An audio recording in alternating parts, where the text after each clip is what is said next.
충격적인 소식입니다. 미군들 사이에서 한국 근무가 꿈의 발령지로 급부상하고 있습니다.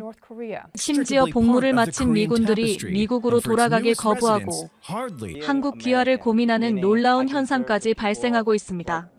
도대체 한국의 어떤 매력이 그들을 사로잡은 것일까요?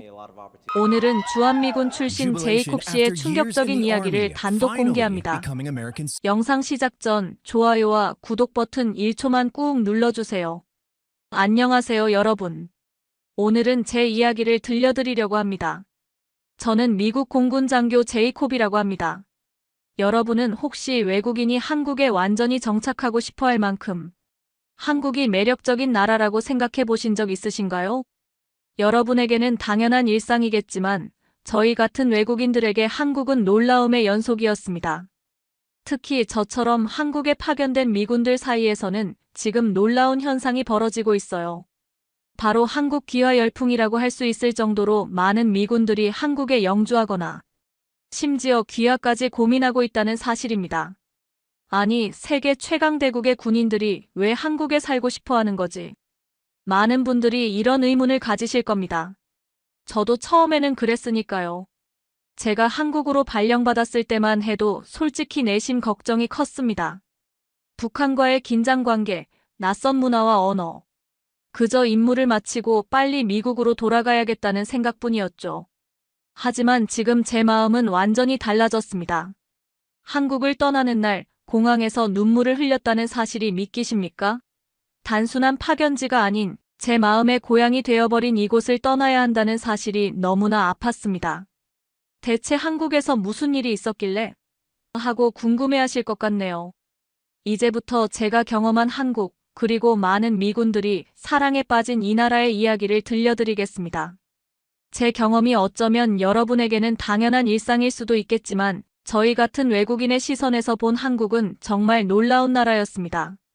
저와 함께 제가 처음 한국에 발을 디딘 순간부터 이곳에서의 삶에 점점 빠져들게 된 여정을 따라가 보시겠어요? 어쩌면 여러분도 미처 깨닫지 못했던 한국의 새로운 모습을 발견하실 수 있을 겁니다. 시작은 2020년 코로나19가 전 세계를 뒤흔들던 그 해였습니다. 미국도 혼란스러웠고 제 마음도 그랬죠. 그런 와중에 받은 한국 발령 소식. 당시 전 이렇게 생각했습니다. 한국? 정말 최악이군. 하지만 이 발령이 제 인생을 완전히 바꿔놓을 줄은 정말 몰랐습니다. 여러분, 이제 제가 처음 한국에 발을 디뎠을 때의 이야기부터 시작해볼까요? 제가 왜 한국에 오기 싫었는지, 그리고 어떻게 그 생각이 완전히 바뀌게 되었는지 말이죠. 2020년 초 저는 미국 네바다주 넬리스 공군기지에서 근무하고 있었습니다. 어느 날 갑자기 상관이 저를 사무실로 불렀죠. 제이콥, 축하해. 내가 오산 공군기지로 발령받았어. 그 순간 머릿속이 하얘졌습니다. 한국이라니요.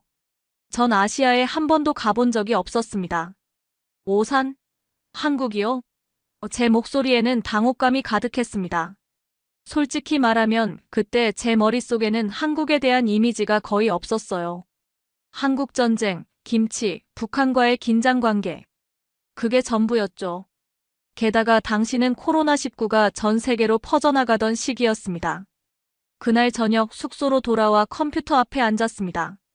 검색창에 한국 오산이라고 입력했죠. 인터넷에는 오산에 대한 정보가 많지 않았습니다. 서울에서 남쪽으로 약 40km 떨어진 도시라는 정도였죠. 마음속에는 불안감이 커져갔습니다. 다음날 부대에서 동료들에게 한국 발령 소식을 전했습니다. 예상과 달리 반응이 놀라웠어요. 한국?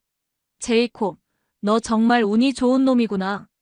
마이크가 내 어깨를 두드리며 말했습니다. 뭐가 좋다는 거야? 북한이랑 바로 붙어있는 곳인데. 제가 의아해하며 물었죠. 야, 넌 정말 아무것도 모르는구나. 한국은 지금 완전 다른 나라야. 인터넷 속도는 미국보다 몇 배는 빠르고 밤에 혼자 돌아다녀도 완전 안전해. 그리고 음식? 맛없는 게 없어. 여러 동료들이 비슷한 이야기를 했습니다. 한국에 다녀온 사람들은 하나같이 좋은 기억만 가지고 있는 듯 했어요. 하지만 저는 여전히 의심이 가득했습니다. 아무리 그래도 미국보다 좋을 리가 없잖아. 발령 소식을 받은 지 한 달 후, 저는 인천행 비행기에 몸을 실었습니다. 창문 밖으로 보이는 미국 땅을 바라보며 한숨을 내쉬었죠. 언제 다시 돌아올 수 있을까? 3년이라니 너무 길다. 비행기 안에서 한국어 기초책자를 펼쳤습니다. 안녕하세요, 감사합니다. 외우려고 했지만 문자가 너무 낯설었어요. 한글은 제 눈에 그저 이상한 기호의 나열일 뿐이었습니다. 옆자리에 앉은 한국계 미국인 여성이 제 책을 보더니 웃음을 지었습니다. 한국에 가시나 봐요? 그녀가 물었습니다. 네, 오산 공군기지로요. 근데 솔직히 걱정이 많아요. 한국에 대해 아는 게 별로 없거든요. 그녀는 미소를 지으며 말했습니다. 걱정 마세요. 한국은 정말 멋진 나라예요. 제가 태어난 곳이죠. 한국 사람들은 친절하고 도시는 안전하고 편리해요. 분명 적응하는 데 시간이 좀 걸리겠지만 곧 사랑하게 될 거예요. 그녀의 말에도 불구하고 마음속 불안은 사라지지 않았습니다. 14시간의 긴 비행 끝에 인천공항에 도착했을 때는 이미 한국 시간으로 저녁이었습니다. 비행기에서 내리자 처음 맞닥뜨린 것은 모든 사람이 마스크를 쓰고 있다는 점이었죠. 미국에서는 당시 마스크 착용이 그렇게 철저하지 않았는데 말이에요. 입국장으로 향하는 길, 공항의 첨단 시설에 놀라움을 금치 못했습니다. 모든 것이 깨끗하고 효율적으로 보였어요. 그리고 공항 직원들은 영어로 친절하게 안내해 주었습니다. 이곳이 정말 내가 상상했던 한국인가? 첫인상은 예상과 달리 좋았습니다. 하지만 이제 막 시작일 뿐, 앞으로 3년이라는 시간이 제 앞에 놓여 있었습니다. 과연 이 낯선 땅에서 어떤 일들이 저를 기다리고 있을까요? 입국 심사를 마치고 수화물을 찾은 후 저는 미군 픽업 장소로 향했습니다. 공항을 나서는 순간 한국의 습한 공기가 저를 맞이했죠. 곧 오산 기지에서 나온 차량에 탑승했고 서울 외곽을 지나 오산으로 향했습니다. 차창 밖으로 보이는 한국의 첫 모습은 충격적이었어요. 높이 솟은 아파트 단지들, 밤에도 환하게 빛나는 도시의 불빛, 그리고 도로를 가득 메운 현대와 기아 자동차들. 제가 상상했던 아시아의 모습과는 전혀 달랐습니다. 와, 생각했던 것과 완전히 다르네요. 저도 모르게 중얼거렸어요. 운전을 하던 병장이 웃으며 말했습니다. 모두 그렇게 말해요. 한국에 대해 편견을 가지고 오는 사람이 많거든요. 여기는 첨단 기술 국가예요. 믿기 어려웠지만 눈앞에 펼쳐진 광경은 분명 제가 상상했던 개발도상국의 모습이 아니었습니다. 오산 기지에 도착해 짐을 풀고 나서 저는 기지 주변을 둘러보기로 했어요. 기지 정문을 나서자 바로 눈에 들어온 것은 골목마다 즐비한 식당들과 상점들이었습니다. 배가 고팠던 저는 어떤 식당으로 들어갔어요. 메뉴판은 당연히 한글이었고 영어 메뉴는 없었죠.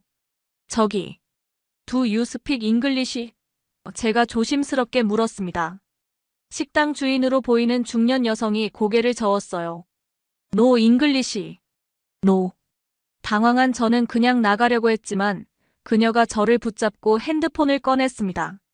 번역 앱을 실행시키더니 무엇을 드시겠어요? 라는 문장을 보여주었어요. 저는 추천 메뉴 있나요? 라고 말했고 그녀는 비빔밥 맛있어요. 먹어볼래요? 라는 번역을 보여주었습니다. 몇 분 후 그녀는 비빔밥과 여러 개의 반찬을 가져왔어요. 이 많은 음식을 시킨 적이 없는데? 그녀는 제 표정을 보더니 다시 번역 앱을 꺼냈습니다. 반찬은 무료예요. 한국 음식 문화입니다. 식사를 마치고 계산할 때 가격이 생각보다 저렴해서 또 한 번 놀랐어요. 편의점에 들어갔을 때는 도시락, 삼각김밥, 라면 등 다양한 물건들이 있었습니다. 무엇을 골라야 할지 망설이고 있을 때 한국 남성이 다가왔어요. 미국에서 오셨나요? 그가 유창한 영어로 물었습니다. 네, 어떻게 아셨어요? 저는 놀라서 물었어요. 이 근처에는 미군들이 많이 와요. 도움이 필요하신가요? 그는 친절하게 몇 가지 인기 있는 한국 간식을 소개해 주었습니다. 심지어 계산할 때도 도와주었죠. 저는 민수라고 해요. 혹시 한국에 대해 더 알고 싶은 게 있으면 연락하세요. 그는 자신의 전화번호를 주었습니다. 그날 밤 저는 생각했어요. 이게 정말 내가 걱정했던 한국인가?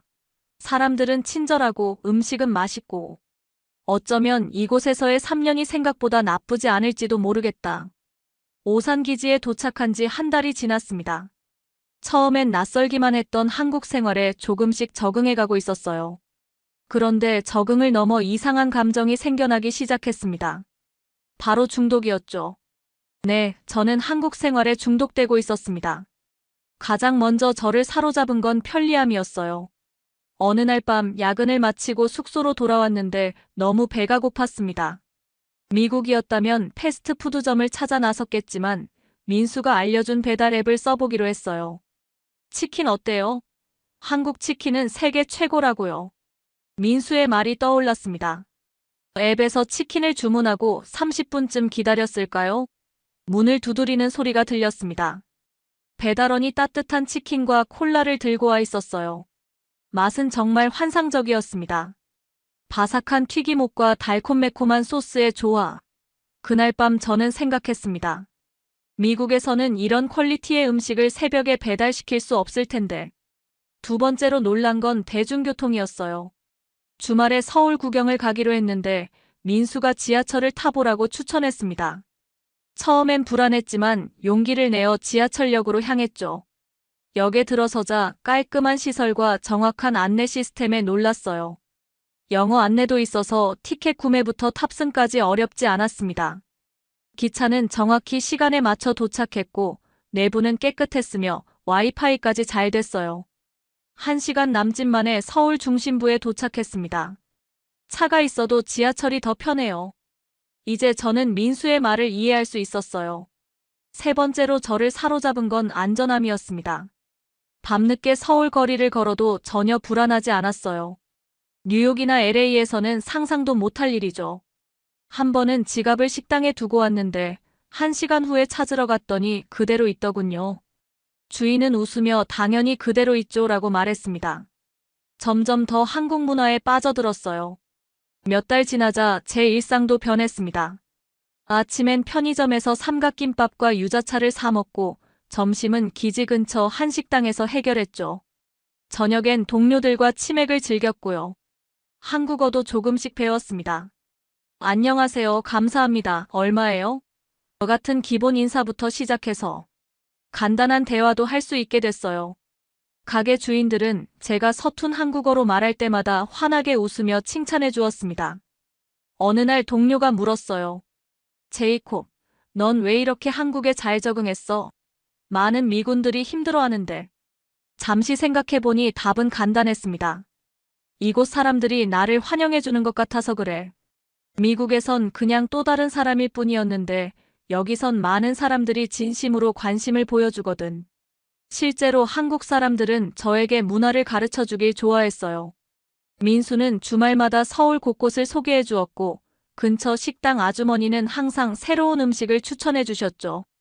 심지어 편의점 직원도 새로 나온 음료수를 보여주며 미국인들 좋아해요라고 말해주곤 했습니다. 6개월이 지날 무렵 저는 완전히 다른 사람이 되어 있었어요. 한국 드라마를 보기 시작했고 K-팝도 즐겨 들었죠. 민수에게 나 이제 한국인 다 됐나? 라고 농담을 했더니 그는 웃으며 아직 멀었어. 김치를 직접 담가봐야 진짜 한국인이지라고 말했습니다. 그렇게 저는 점점 더 한국에 빠져들었고 이제 미국으로 돌아갈 날을 생각하면 오히려 불안해지기 시작했어요. 오산기지에서의 근무가 1년차에 접어들면서 저는 한국군과 합동훈련을 할 기회가 많아졌습니다. 처음 한국군을 만났을 때 받은 인상은 엄격함이었어요. 미군도 물론 규율이 있지만 한국군의 체계적인 모습은 그 차원이 달랐습니다. 이 사람들 정말 빡세네. 첫 합동훈련을 마치고 동료에게 말했던 기억이 납니다. 첫 합동훈련은 오산 근처 야외 훈련장에서 진행됐어요. 저는 통신장교로서 한국군 대위 김준호와 함께 작전을 계획했습니다. 준호는 저와 비슷한 나이였지만 태도는 완전히 달랐죠. 항상 완벽을 추구하고 작은 실수도 용납하지 않았어요. 이렇게 하면 더 효율적입니다. 준호가 제 계획을 수정하며 말했습니다. 처음엔 약간 기분이 상했어요. 하지만 그의 방식으로 진행했더니 정말 훨씬 나은 결과가 나왔습니다. 훈련이 끝나고 준호가 다가왔어요. 제이콥 중이 오늘 수고 많았습니다. 우리 팀워크 좋았습니다. 그리고 악수를 청했죠. 그 순간 뭔가 변했습니다. 저는 그의 진지함이 단순한 군인 정신이 아니라 임무에 대한 헌신과 동료를 존중하는 마음에서 비롯됐다는 걸 알게 됐어요. 훈련이 끝난 후 준호가 제안했습니다. 오늘 저녁 같이 먹을래요? 한국식 회식이요. 그날 저녁 저는 준호와 다른 한국군 장교들과 함께 삼겹살집에 갔어요. 처음으로 소주라는 술을 마셨는데 그 맛에 놀랐습니다. 미국 술과는 완전히 달랐죠. 건배. 준호가 소주잔을 들며 외쳤습니다. 그날 밤 우리는 군대 이야기를 넘어 개인적인 이야기도 나눴어요.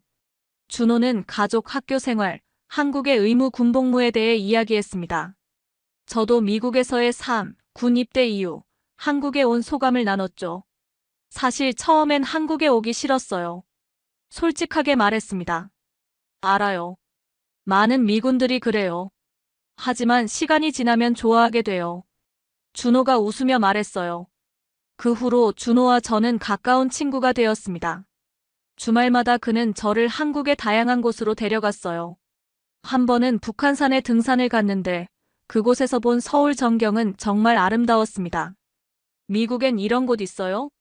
준호가 물었습니다. 있지만 느낌이 달라. 여기는 현대적인 도시와 자연이 공존하는 느낌이야. 제가 답했어요.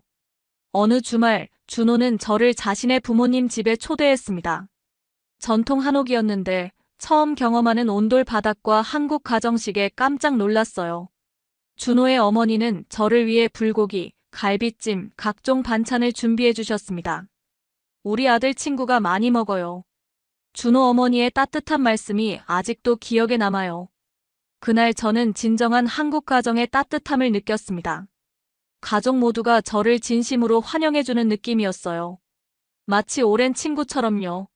시간이 지날수록 저와 한국군 동료들의 관계는 더욱 깊어졌습니다. 함께 훈련하고 함께 웃고 때로는 함께 고생했죠. 어느새 그들은 저에게 단순한 동료가 아닌 형제 같은 존재가 되었어요. 우리는 한미동맹이 아니라 한미형제다. 어느 훈련 후에 준호가 했던 말이 가슴에 와닿았습니다. 한국 생활 2년 차에 접어들면서 저는 이제 완전히 이곳 문화에 적응했습니다. 아니, 적응을 넘어 완전히 빠져들었다고 해야 할까요? 매일 아침 라디오에서 K-팝이 흘러나왔고 주말엔 한국 드라마를 정주행했어요. 심지어 미국 동료들이 저를 볼 때마다 제이콥, 너 이제 한국인 다 됐네라고 농담을 할 정도였습니다. 한국어 실력도 많이 늘었어요. 간단한 대화는 물론 이제는 메뉴판도 어느 정도 읽을 수 있게 되었습니다. 편의점에서 물건을 살 때도 이것 주세요, 영수증 주세요라고 말하면 점원들이 환하게 웃으며 한국말 잘하시네요 라고 칭찬해 주었죠. 가장 놀라운 변화는 제 생활 패턴이었습니다. 미국에서는 상상도 못했던 일상이 한국에서는 너무나 자연스러워졌어요. 퇴근 후 동료들과 치맥을 즐기고 주말에는 찜질방에서 땀을 빼고 심지어 김치찌개가 생각나서 직접 요리를 시도하기도 했습니다. 한국에서 가장 좋은 점이 뭐야? 미국에서 온 신입 장교가 물었을 때 저는 잠시 생각했어요. 모든 게 편리하고 효율적이야. 24시간 편의점, 빠른 배달, 대중교통. 그리고 무엇보다 안전함이지. 밤늦게 혼자 돌아다녀도 전혀 걱정이 없어. 제가 대답했습니다. 그는 의아한 표정을 지었어요. 그게 그렇게 특별해? 미국에 돌아가면 알게 될 거야. 한국에서 경험한 이 편리함을 그리워하게 될 테니까. 저는 웃으며 말했습니다. 실제로 한국의 일상은 놀라운 편리함의 연속이었어요. 스마트폰 하나로 거의 모든 일을 할 수 있었습니다. 택시 호출, 음식 주문, 쇼핑, 은행 업무까지. 미국에서는 몇 시간씩 걸리던 일들이 한국에서는 몇 분 만에 해결됐어요. 한 번은 스마트폰을 지하철에 두고 내렸는데 찾을 수 있을까 걱정했습니다. 그런데 기지로 돌아오자마자 분실물센터에서 연락이 왔어요. 누군가 제 폰을 습득해 신고했다는 겁니다. 미국이었다면 포기했을 텐데 한국에서는 당연하게 돌아왔죠. 외국인으로서 가장 감동적이었던 순간은 길을 잃었을 때였습니다. 서울 강남에서 미팅을 마치고 숙소로 돌아가는 길이었는데 갑자기 폭우가 쏟아졌어요. 우산도 없이 당황하고 있을 때 한 중년 여성이 다가와 자신의 우산을 나눠주셨습니다. 괜찮아요. 제가 도와드릴게요. 어디 가세요? 그녀가 물었어요. 제가 호텔 이름을 말하자 그녀는 제가 그쪽으로 가고 있어요. 같이 가요라며 저를 안내해 주셨습니다. 비가 쏟아지는 길을 20분이나 함께 걸었고 호텔 앞에 도착하자 그녀는 웃으며 한국에서 좋은 시간 보내세요라고 말한 뒤 사라졌어요. 낯선 외국인을 위해 자신의 시간을 내어준 그 친절함이 아직도 가슴에 남아 있습니다. 그 후로도 이런 작은 친절들이 쌓이고 쌓여 제 마음속에 한국이라는 나라가 특별한 위치를 차지하게 되었어요. 이제 한국은 단순한 파견지가 아닌 제 인생의 중요한 부분이 되었습니다. 가끔은 미국으로 돌아가야 한다는 생각에 불안감마저 들었어요. 과연 미국에서 다시 적응할 수 있을까? 한국의 이 편리함과 안전함, 그리고 따뜻한 인간관계를 잊을 수 있을까? 어느덧 한국에서의 3년 임기가 끝나가고 있었습니다. 미국으로 돌아갈 날짜가 한 달 앞으로 다가왔어요. 캘린더에 날짜를 표시해두고 보니 가슴이 이상하게 답답했습니다. 기쁨보다는 왠지 모를 슬픔이 밀려왔죠. 곧 미국으로 돌아간다고 들었어요. 어느 날 단골 식당 주인이 말했습니다. 네, 한 달 후에요. 제가 대답했어요. 아이고, 섭섭하네. 우리 딸 결혼식도 못 보고 가는구먼. 주인 아주머니가 아쉬운 표정을 지었습니다. 그 말에 저도 모르게 가슴이 아팠어요. 3년 동안 이 식당에서 얼마나 많은 시간을 보냈는지 모릅니다. 주인 아주머니는 항상 저를 위해 특별한 반찬을 준비해 주셨고 때로는 포장까지 해주셨죠. 그분의 딸 결혼식에 참석하지 못한다는 사실이 갑자기 너무 슬펐습니다. 마지막 한 달, 저는 한국에서의 추억을 최대한 많이 만들기로 했어요. 가보지 못한 곳들을 다니고 먹어보지 못한 음식들을 먹고 만나야 할 사람들을 만났습니다. 준호는 제게 특별한 선물을 준비했어요. 북한산 등산을 마지막으로 함께 하자고 했죠. 산 정상에 올라 서울 전경을 바라보면서 우리는 소주 한 잔을 나눴습니다. 제이콥, 자네는 이제 한국인이나 다름없네. 준호가 웃으며 말했어요. 그런 말 들으니 기분이 좋아. 하지만 난 여전히 한국어가 서툴고. 제가 말했습니다. 언어는 중요하지 않아. 마음으로 한국을 이해했으니까. 준호가 진지하게 말했어요. 그날 밤 준호는 저에게 전통 부채를 선물했습니다. 뒷면에는 형제의 우정은 국경을 넘는다라는 문구가 한글로 적혀 있었어요. 그 순간 눈물이 차올랐지만 꾹 참았습니다. 떠나기 일주일 전 기지 동료들이 송별회를 열어주었어요. 많은 한국인 직원들과 미군들이 참석했습니다. 그들이 준비한 영상을 보는데 3년간의 추억이 담겨 있었어요. 훈련 장면, 회식 모습, 여행 사진들. 모두 소중한 순간들이었습니다. 제이콥, 한마디 해. 동료들이 외쳤어요.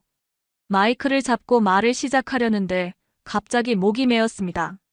한국에서의 시간이 얼마나 소중했는지, 이곳에서 만난 사람들이 제게 얼마나 큰 의미인지 말하고 싶었지만 말이 나오지 않았어요. 감사합니다. 겨우 이 말만 하고 자리에 앉았습니다. 그날 밤 숙소로 돌아와 짐을 정리하면서 저는 처음으로 울음을 터뜨렸어요. 왜 이렇게 떠나기 싫은 건지, 왜 이렇게 가슴이 아픈 건지 스스로도 이해할 수 없었습니다. 마지막 날, 저는 단골 가게들을 돌며 인사를 했어요. 편의점 직원, 카페 주인, 그리고 물론 식당 아주머니까지. 모두가 작은 선물을 준비해 주셨습니다. 편의점 직원은 한국 과자 세트를, 카페 주인은 특별한 원두를, 식당 아주머니는 직접 만든 김치를 담아주셨어요. 미국 가서도 잊지 말고 또 오세요. 식당 아주머니가 말씀하셨습니다. 네, 꼭 다시 올게요. 제가 약속했어요. 공항으로 향하는 차 안에서 창밖으로 한국의 풍경을 바라보았습니다. 높은 아파트 단지들, 한강, 그리고 멀리 보이는 산들. 이 모든 것이 이제는 너무 친숙했고 제 마음의 일부가 되었어요. 인천공항에 도착해 출국 수속을 밟으면서도 발걸음이 무거웠습니다. 마치 몸의 일부를 이곳에 남겨두고 가는 것 같았어요. 출국장으로 들어가기 전 마지막으로 돌아보았습니다. 안녕, 한국. 넌 이제 내 제2의 고향이야. 그렇게 속삭이며 저는 떠나는 발걸음을 내디뎠습니다. 미국으로 돌아온 지 3개월이 지났습니다.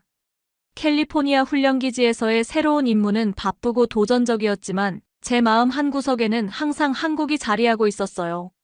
퇴근 후 집으로 돌아오면 한국에서 가져온 기념품들을 바라보곤 했습니다. 벽에 걸린 준호의 부채, 책상 위에 남산타워 미니어처, 그리고 냉장고에 마지막 남은 김치까지. 주말이면 한인타운에 가서 한국 음식을 먹고 한국마트에서 라면과 반찬을 사왔습니다. 동료들은 제가 이렇게 한국에 집착하는 모습을 신기해했어요. 제이콥, 너 정말 한국이 그렇게 좋았어? 새로운 동료 마이클이 물었습니다. 말로 설명하기 어려워. 직접 가봐야 알 수 있을 거야. 제가 대답했어요. 사실 미국에 돌아와서 가장 힘들었던 건 편리함의 상실이었습니다. 24시간 편의점이 근처에 없고 음식 배달은 한정적이었으며 대중교통은 불편했어요. 밤에 혼자 거리를 걷는 것도 한국처럼 안전하게 느껴지지 않았습니다. 더 놀라운 건 인간관계였어요. 미국에서는 모두가 바쁘게 자신의 일에만 집중하는 것 같았습니다. 한국에서 경험했던 그 따뜻한 공동체 의식, 낯선 사람에게도 기꺼이 도움을 주는 문화가 그리웠어요. 어느 날 저는 용기를 내어 상관에게 찾아갔습니다. 중령님, 한국으로 다시 발령받을 수 있는 방법이 있을까요? 중령은 놀란 표정을 지었어요. 대부분은 한국에서 빨리 나오려고 하는데 자네는 다시 가고 싶다고? 네, 그곳이 저에게는 특별한 곳이 되었습니다. 제가 진지하게 대답했어요. 중령은 잠시 생각하더니 말했습니다.